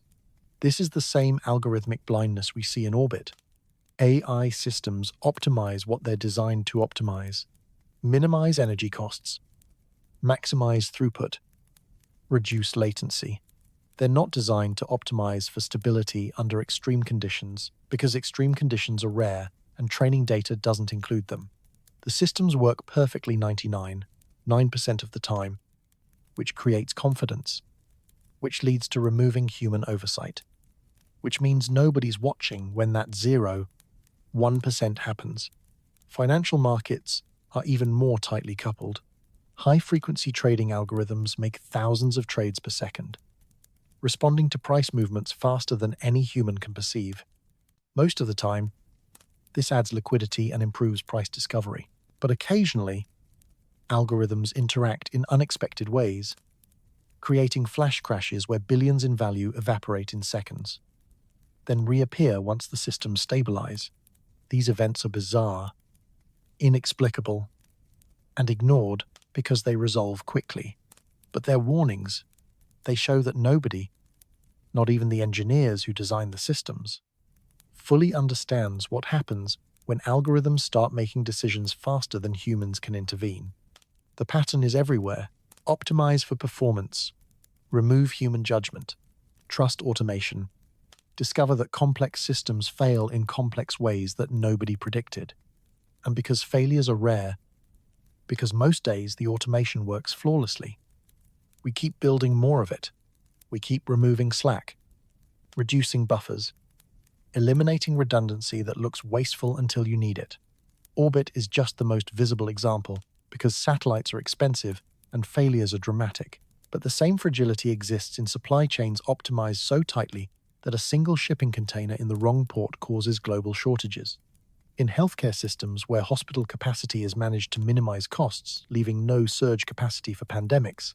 In just-in-time manufacturing where any disruption cascades through entire industries. We're building a civilization that runs on optimization, and optimization requires prediction. And prediction assumes the future will resemble the past. When that assumption breaks, when something unprecedented happens, the optimized systems fail catastrophically because they have no slack, no buffers, no margin for the unexpected. The orbital analogy is precise. We've filled every available slot with machinery designed to maximize efficiency. And now, we're discovering that efficiency and resilience are opposites. A resilient system has spare capacity, redundant pathways, slow decision-making that allows time for human judgment. An efficient system has none of those things because they're expensive and underutilized most of the time. AI accelerates this trade-off because AI is very good at optimization and very bad at understanding systemic risk. An AI managing power grids will minimize fuel costs, not maximize grid stability under worst-case scenarios. An AI routing logistics will minimize transport time, not build redundant supply chains that sit idle most of the time. An AI coordinating satellites will minimize collision risk locally, not assess whether the entire orbital ecosystem is approaching instability. And here's where it gets genuinely unsettling. We're giving these systems more authority every year, not because we're reckless, but because humans can't keep up. The decisions happen too fast. The data is too complex. The optimization problems are too multidimensional for human brains. Automation is the only way to manage the systems we've built, which means we're locked into dependence on tools that optimize for efficiency rather than stability. Orbit is showing us what happens when you reach the limit of that approach, when optimization finally encounters a situation it wasn't designed for, and there's no human judgment left in the loop to course correct before failure cascades. And the scary part isn't that it's happening in orbit. The scary part is that orbit is probably just the first system fragile enough to fail visibly. Others will follow. The question is whether we'll learn from orbital collapse before it repeats in systems we can't afford to lose. Power grids, financial markets, supply chains, communication networks, all of them increasingly automated, increasingly optimized, increasingly fragile in ways we won't understand until they break. And the reason they're all optimized for speed instead of stability brings us back to something very human. Competition. Part 12, the new space race, is about speed, not stability. There's a reason orbital crowding happens so fast. Someone decided to win. The first space race was about prestige, about beating the Soviets to the moon, about demonstrating technological supremacy as a proxy for military and political power. It was expensive, nationalistic, and ultimately unsustainable, which is why we went to the moon 6 times and then stopped for 50 years. But this space race, the one happening right now, is different. It's about market dominance, about establishing orbital infrastructure before competitors do, about being first to deploy mega constellations and lock in customers and regulatory approvals. Speed wins. Being second means accepting worse orbital slots, higher latency, smaller market share. So, everyone races. SpaceX launches Starlink satellites by the hundreds. Amazon plans Project Kuiper with thousands more. China deploys national constellations. European companies scramble to compete. Each operator has a business case that depends on scale, on being big enough to matter, on moving fast enough to establish presence before regulation catches up. This creates a tragedy of the orbital commons that's structurally identical to fishing stocks collapsing or forests being cleared. Every operator benefits individually from launching more satellites. Every additional satellite improves their service, increases revenue, strengthens market position, but every satellite also increases collision risk for everyone, including themselves. The costs are socialized, the benefits are private, and there's no mechanism to make operators internalize the systemic risk they're creating. Here's the paradox. Redundancy makes individual constellations safer while making orbit as a whole more dangerous. If you're operating a satellite network and you want resilience against failures, you launch extras, backup satellites that can take over if one fails. That's good engineering for your network. But from an orbital management perspective, every backup satellite is another object contributing to congestion, another potential collision, another piece of the cascading failure risk. So, operators face a choice. Accept higher collision risk to protect against service disruptions or reduce orbital presence, and accept higher business risk. Everyone chooses collision risk because business risk is immediate and collision risk feels remote, and because everyone makes that choice. Collision risk becomes non-remote very quickly. Geopolitics makes this worse. Space is increasingly recognized as a military domain. Nations that can disable or deny other nations' satellites have strategic advantages. That means orbital presence isn't just about commercial opportunities. It's about national security, about making sure potential adversaries can't dominate orbit while you abstain. China is building constellations explicitly framed as strategic infrastructure. The S treats commercial space companies as national assets. Russia and India are expanding their orbital capabilities. Europe is trying not to fall behind. This militarization adds a dimension of secrecy and competition that makes coordination even harder. When satellites have dual-use capabilities, when constellations serve both commercial and military purposes, operators can't be fully transparent about what they're doing. Collision avoidance demands shared orbital data, but shared data can expose the very capabilities or intentions you're trying to keep classified. So coordination frays, ambiguity thickens, and the probability of a miscalculation quietly rises. The speed race warps quality control. 2. When the goal is to launch thousands of satellites as fast as humanly possible, when investors demand rapid deployment and competitors breathe down your neck, corners get trimmed, not in headline-worthy ways, but in small, cumulative ways that only show up later. Slightly less testing, slightly less redundancy, accepting slightly higher failure rates because replacements are cheap and delays are expensive. And those failures feed the ghost fleet. Every satellite that dies early becomes an uncontrolled obstacle. Every quiet compromise in QC nudges the odds toward debris. The speed race doesn't just pack orbit faster, it packs orbit with less reliable infrastructure hardware, more likely to fail at the worst possible moment. And there's an almost absurd irony here. Many of these constellations exist to provide global internet coverage, to connect underserved regions, to bring signal to places that never had it. Noble goals. Sincerely. But the rush to connect the world is also creating conditions that could deny space access entirely. And without space access, modern communication networks don't just wobble, they collapse. We may be undermining the foundation of global connectivity in the very act of building it. Nobody wants that outcome, not operators, not regulators, not governments signing approvals, yet individual incentives still push toward speed, even when collective consequences point toward disaster. It's a coordination problem at a civilizational scale, and we are notoriously bad at those. The first space race ended because it met its goals and became too expensive to sustain. This one could end because orbit becomes too hazardous to use an achievement of a darker kind, and what makes the timing even worse is what we rely on space for right now. We need orbital infrastructure more than ever because we're using it to monitor the one existential crisis almost everyone agrees is real. Part trays. Climate monitoring depends on the same fragile shell. Earth's climate is changing faster than anyone predicted 20 years ago, and we know that because satellites are watching. Dozens of Earth observation missions track ice melt, measure ocean temperatures, monitor atmospheric chemistry, map deforestation, track severe weather, measure sea level rise. That data feeds climate models, shapes policy, validates emissions agreements, and gives early warning before disasters arrive. Without it, climate science collapses back toward ground-based measurements and historical extrapolation, which is a polite way of saying we'd be flying blind into the most consequential crisis in human history. And all of that monitoring infrastructure lives in low Earth orbit, right alongside the debris, the traffic, and the mega constellations. The same fragile orbital environment edging toward cascade conditions is also carrying the sensors we need to understand planetary scale change.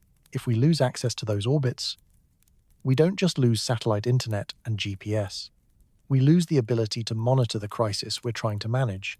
Climate satellites aren't redundant. Most Earth observation missions are singular specialized instruments no other satellite carries. If one fails, there's no immediate backup. Replacement takes years and costs hundreds of millions of dollars. Some missions are already running past design life because replacement funding is uncertain and launch schedules are jammed. Now imagine a cascade where debris clouds make certain bands too dangerous for continued operations. Agencies might choose to deorbit climate satellites early, sacrificing years of data because keeping them alive becomes too risky, or they might simply lose them to collisions. And by the time replacements are approved, funded, built, and launched, the data gaps are already open. Those gaps matter more than most people realize. Climate models depend on continuous streams. They're calibrated against satellite measurements. When satellites go offline, even briefly, models lose accuracy. Predictions become less reliable. Early warning systems for hurricanes, floods, Droughts and wildfires depend on real-time satellite data. Gaps in coverage mean gaps in warning time, which translates directly into lives lost and damage left unmitigated. A hidden feedback loop sits inside all of this. Orbital degradation disrupts climate monitoring, which reduces our ability to respond to climate change, which increases societal stress, which reduces resources for space operations, which accelerates orbital degradation. It's a spiral, and we're already in it. Disaster response depends on satellites. 2.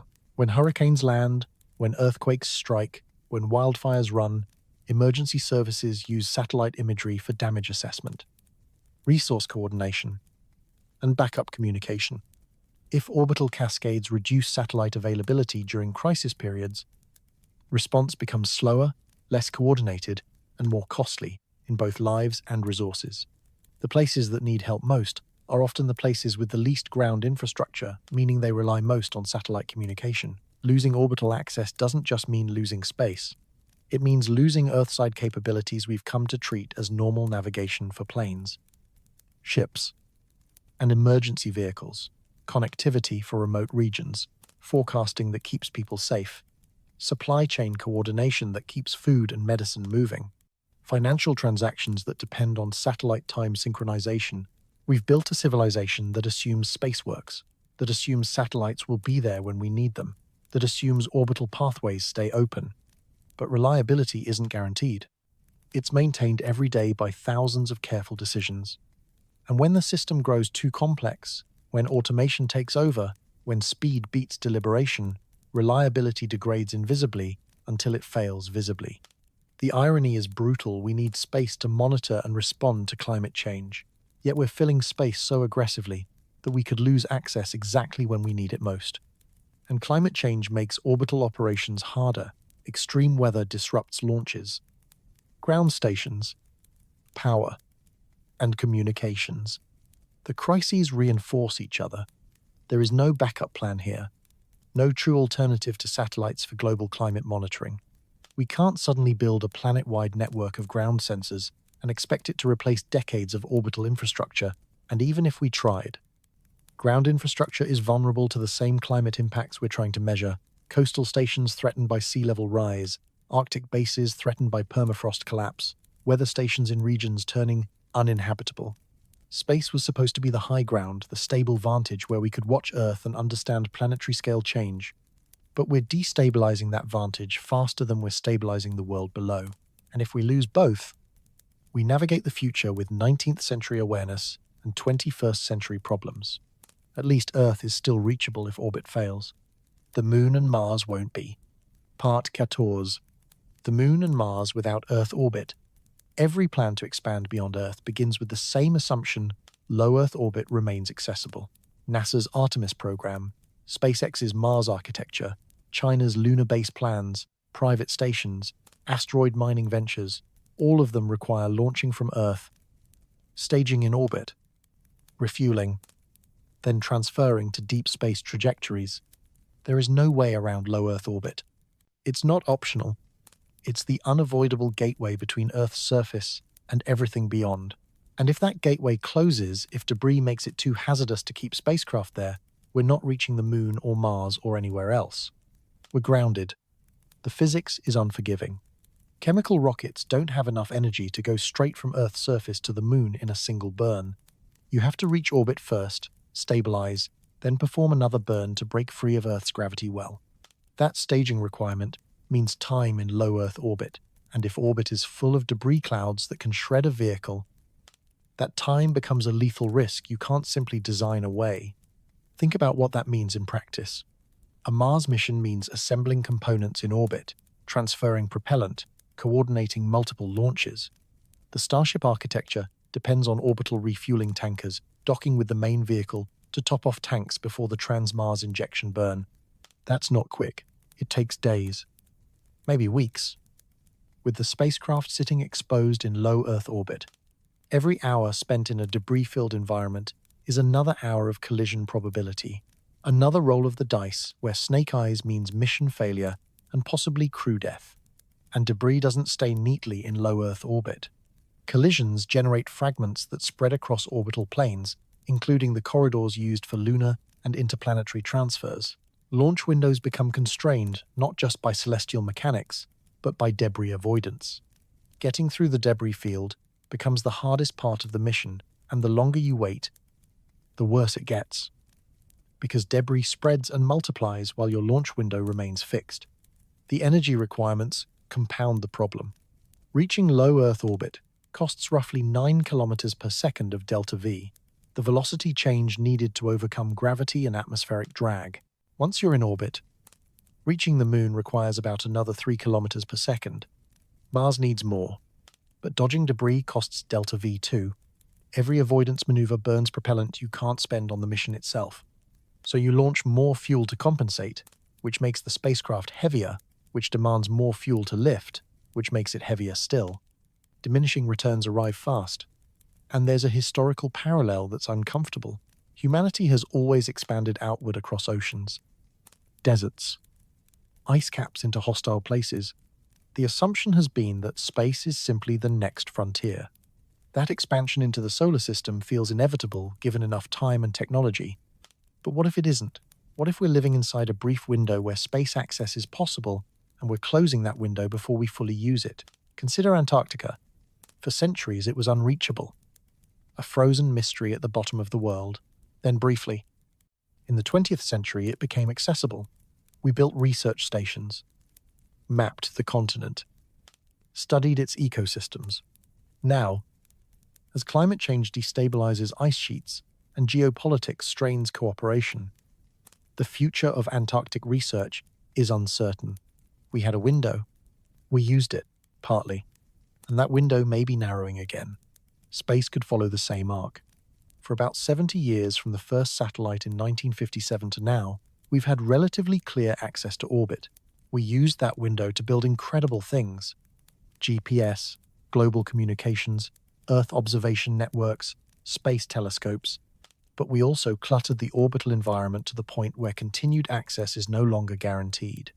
The window is closing, and we're still arguing about whether to act. The irony is almost literary in its cruelty.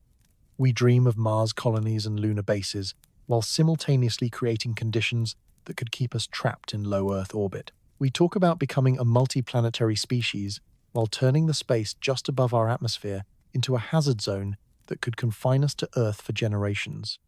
Elon Musk frames multiplanetary life as an insurance policy against extinction. Jeff Bezos imagines millions living and working in space. NASA plans permanent lunar outposts. China aims to land taikonauts on Mars by the 2042.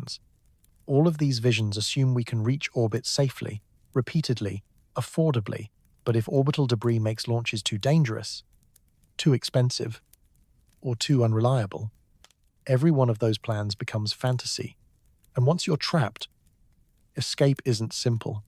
If a cascade drives debris density high enough that certain shells become lethal, you can't just wait it out.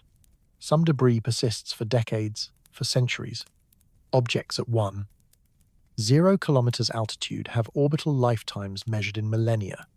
You'd need debris removal at a scale we can't currently achieve, or you'd need launch trajectories that dodge the worst contamination, accepting lower payloads and longer timelines. Think about what centuries of grounding would do. Technologies would stagnate. Engineers with hands-on spacecraft knowledge would retire, and their practical expertise would fade. Manufacturing lines would close. Supply chains for space-grade components would dissolve. We'd still have the textbooks and the equations, but the lived skill of building and flying hardware would evaporate within a generation. Either way, expansion beyond Earth becomes more expensive, more dangerous, less feasible. Private investment dries up because risk climbs too high. Government programs slow because public support collapses after a few high-profile failures. The momentum toward becoming a spacefaring civilization stalls, then reverses, and we're left watching the worlds we dreamed of reaching remain permanently out of reach. Insurance markets would crater for orbital missions. No one underwrites launches if collision probability exceeds acceptable thresholds. Without insurance, commercial space becomes non-viable. Without commercial space, government programs lose the cost efficiencies that made ambitious missions possible. We drift back toward Apollo-era budgets, huge fractions of federal spending that modern politics won't sustain. And there's a deeper question hiding underneath all of this. Does a civilization that can't responsibly manage its own orbital environment have any business expanding beyond it? If we can clutter low Earth orbit within a century of reaching space, what do we do to the Moon? To Mars? Do we export the same short-sighted race for dominance on a larger stage? The Moon has no atmosphere to clear debris. A collision there creates fragments that can linger in lunar orbit indefinitely until they either escape to deep space or strike the surface. If we repeat our low Earth orbit mistakes around the Moon, we build a permanent debris shell that makes lunar operations hazardous on geological timescales. Mars has a thin atmosphere, but it isn't thick enough to drag orbital debris down quickly.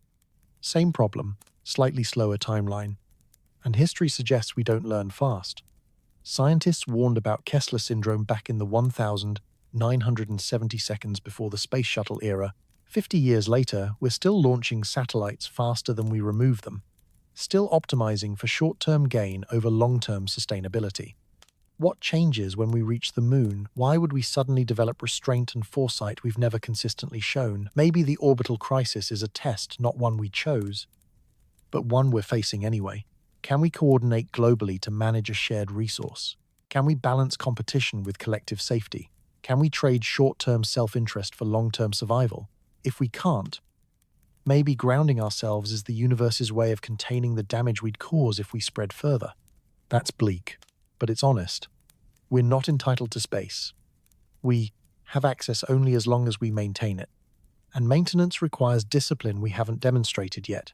Every satellite launched without serious deorbit planning, every collision left unexamined, every corner cut in the rush for dominance, is evidence that we're not ready for the responsibility that comes with space access. The Fermi paradox asks why we haven't encountered alien civilizations despite the vastness of the universe. One proposed answer is the Great Filter, some hurdle that prevents civilizations from expanding beyond their home worlds. Maybe this is it. Not nuclear war. Not climate collapse. Not rogue AI, but something simpler and more embarrassing. The inability to coordinate well enough to keep our own orbital backyard clean. Civilizations that reach spaceflight capability also reach the ability to clutter their orbits faster than they can cooperate to manage them. Most fail the test. A few pass. We don't yet know which category we'll fall into. And the timeline matters. If we lose access to orbit in the next decade before we've built self-sustaining infrastructure beyond Earth, we may not get another chance in our lifetimes. The physics won't vanish, but political will. Funding and public support can evaporate during the long decades spent cleaning up what we've made. Think about the generational impact. Children born today could grow up in a world where space travel is something their grandparents did, something that exists only in history books and grainy footage. The International Space Station deorbited or abandoned. Mars missions cancelled indefinitely. Lunar bases reduced to proposals gathering dust. An entire generation that looks up at the Moon and knows humans once walked there, but can't anymore. Not because we lost the technology, because we lost the ability to reach it safely. That psychological shift would be profound.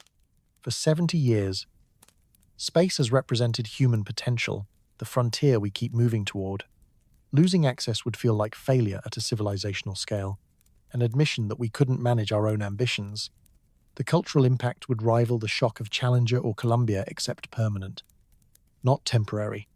So the Moon and Mars aren't just distant dreams. They're tests of whether we can think beyond immediate competition, beyond quarterly earnings, beyond national advantage. They're asking whether we can grow up fast enough to deserve the universe we keep trying to reach. And right now, we're failing that test. The planets are still there.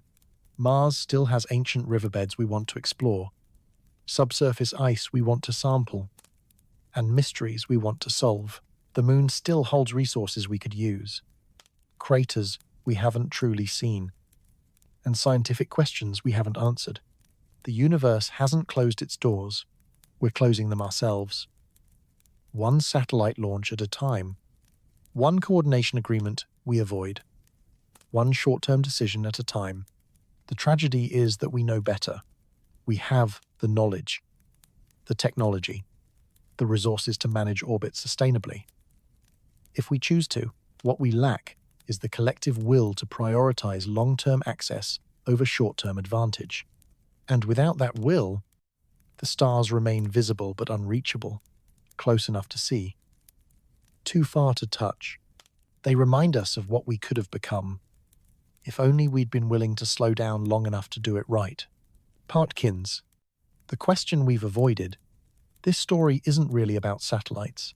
It's about what happens when a species builds systems too complex to control, too fast-moving for deliberation, too tightly coupled to absorb shocks. Orbit is just where the consequences are most visible right now, like a thin halo around Earth, lit just enough for us to notice. But the pattern is everywhere. Optimization that removes resilience, automation that eliminates judgment, competition that rewards speed over stability. We've spent 15 parts talking about debris, collision cascades, automated maneuvers, but the real question is simpler and more unsettling. Can we restrain ourselves, not as individuals? Individuals can be careful, thoughtful, forward-looking, but as a civilization, as competing nations and companies and interest groups, all pursuing local optimization without considering systemic fragility, can we collectively decide to slow down, to leave slack in the system, even though it costs profit, to accept higher operational costs for long-term stability, to say, orbit is full? We need to pause and rethink, even though competitors won't pause, and market advantage goes to whoever moves fastest. History suggests we can't. Tragedy of the commons plays out the same way every time. Rational self-interest leads to collective disaster, and by the time everyone realizes what's happening, the resource is degraded beyond recovery. Fisheries collapse, forests disappear, aquifers drain, and now orbit fills with debris until crossing that threshold where cascades become self-sustaining. Look at the pattern. The Grand Banks cod fishery, once so abundant you could supposedly walk across the ocean on the backs of fish, collapsed in the 1,990 seconds after centuries of overfishing. Everyone knew it was happening. Scientists issued warnings. Regulations were proposed, then watered down, then ignored. Each fishing operation made rational decisions to maximize their catch while they still could, because restraint meant their competitors would take what they left behind. The fishery collapsed. Tens of thousands lost their livelihoods, and the cod still haven't recovered 30 years later. The orbital crisis is humanity's first test of managing a shared resource that exists outside any nation's jurisdiction. Everyone depends on it. Nobody owns it. And nobody is automatically responsible for fixing what gets broken. It requires global coordination during a period of rising geopolitical tension. We're failing that test in real time, and the failure is instructive. It shows our limitations. It reveals what we're not capable of yet, and the stakes are higher than cod fisheries. Losing access to orbit doesn't just affect one industry or one region. It affects global communications, navigation, weather forecasting, climate monitoring, national security, disaster response, scientific research. It affects every person on Earth, whether they know it or not. And unlike fish stocks, which can theoretically recover given enough time, orbital debris can persist for centuries. We're not depleting a renewable resource. We're poisoning a shared environment that multiple generations will inherit, in whatever condition we leave it. Maybe this is the great filter that physicists talk about when they ask why we haven't encountered alien civilizations. Not nuclear war, not climate collapse, not artificial intelligence gone rogue. Something simpler, the inability to manage the complexity we create. Civilizations that reach spaceflight capability also reach the ability to fill their orbits faster than they can coordinate globally to keep them clean. Some small percentage figure out coordination before disaster. The rest trap themselves on their home planets for centuries, surrounded by debris belts of their own making. It's an almost comic answer to the Fermi paradox. We scan the skies, looking for signs of advanced civilizations, wondering why the universe seems so quiet. And the answer might be that advanced civilizations get stuck in traffic, They clutter their orbital space with the debris of their own ambition, lose access to space for centuries, and by the time they clean up the mess, they've lost the momentum, the funding, the political will to try again. They're out there, but they're grounded, looking up at stars they can't reach, just like we might be soon. We don't know which outcome will be ours yet. The story isn't finished, but the trajectory is concerning, and the warning signs are clear for anyone willing to look honestly. There's a cultural blind spot here, something about how we think about progress in technology. We assume that solving technical problems is enough. Better tracking systems, better collision avoidance, better debris removal technology. All of that helps, but none of it addresses the underlying coordination problem. The fact that individual incentives push toward crowding orbit, even when collective safety requires restraint. It's the same blind spot that assumes electric cars will solve climate change, that carbon capture will let us keep burning fossil fuels, that geoengineering can fix atmospheric chemistry without addressing consumption patterns. Technical solutions are comforting because they don't require changing behavior. They don't require sacrifice or coordination or admitting that we can't have everything we want. But purely technical solutions to systemic problems rarely work, because the system includes human behavior, and human behavior doesn't update as fast as technology. Technical solutions can buy time, but they can't solve governance failures. And orbit is fundamentally a governance failure, not because regulators are incompetent, but because the governance structures we have were designed for a different era, when space was emptier, launch rates were lower, collision risks were theoretical. We're trying to manage 21st century orbital density with 20th century treaties and 19th century conceptions of sovereignty and property. The Outer Space Treaty was signed in 1967, when fewer than 200 objects had ever been launched into orbit.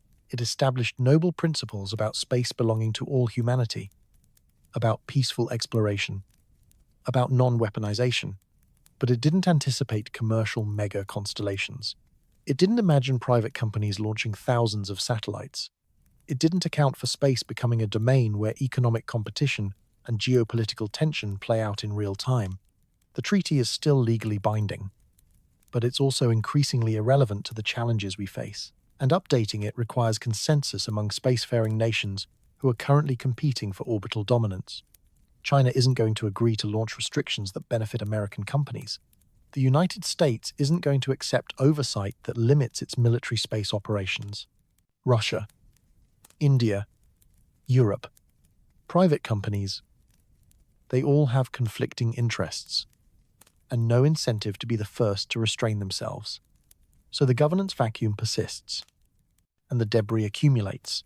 The fact that we've reached 67 hours on the crash clock, that we're operating global infrastructure with less than 3 days of margin, should trigger urgent reform.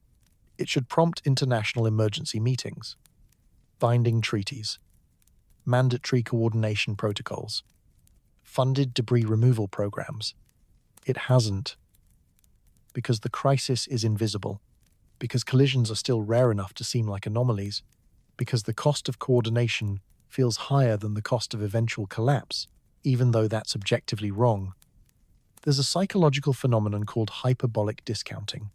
Humans value immediate rewards much more highly than future benefits, even when the future benefits are objectively larger. We'll take $10 today over $100 next year. Organizations and nations exhibit the same bias. The immediate cost of coordinating, slowing launches, funding removal technology feels enormous. The future cost of orbital collapse feels abstract, distant, uncertain. So we optimize for today and gamble that tomorrow won't be as bad as models predict. So we drift toward cascade, inch by inch, hoping someone else will blink first, hoping technology will save us, hoping the problem will somehow resolve itself without requiring sacrifice. And every month, the crash clock ticks down a little further. The engineers watching that clock aren't hoping anymore. They're calculating. They're modeling worst-case scenarios. They're quietly preparing for the moment when the cascade starts, and the world suddenly cares about orbital debris because GPS stops working reliably. because satellite internet experiences frequent outages, because weather forecasts degrade, and climate data gets interrupted. By then, it'll be too late for prevention. We'll be in damage control mode, trying to minimize losses that could have been avoided entirely. There's still time. Maybe the cascade hasn't started yet. Or, if it has, we're in the early phase where intervention is still possible, but time isn't unlimited. And it's not expanding. Every satellite launched, every debris-generating event, every year we spend arguing about responsibility instead of taking action narrows the window. The window is measured in years now, not decades. Some researchers think we have 5 years before orbital density in the most congested shells reaches the point where cascades become statistically inevitable. Others are more optimistic, suggesting we might have 15 or 20 years if we're lucky and collision rates don't accelerate. But nobody credible is saying we have unlimited time. Nobody's saying we can keep launching at current rates indefinitely without consequences. The stars won't vanish. That's not how orbital mechanics works. The cosmos will still be there, vast and indifferent, regardless of what we do to our immediate surroundings. But we might lose the ability to reach them. Not forever. Probably. Eventually, debris decays. Eventually, orbits clear. Eventually, we could try again. But that eventually could be measured in centuries. Generations will grow up looking at debris glints in the night sky, watching fragments burn up in the atmosphere, knowing that their ancestors had access to space and squandered it.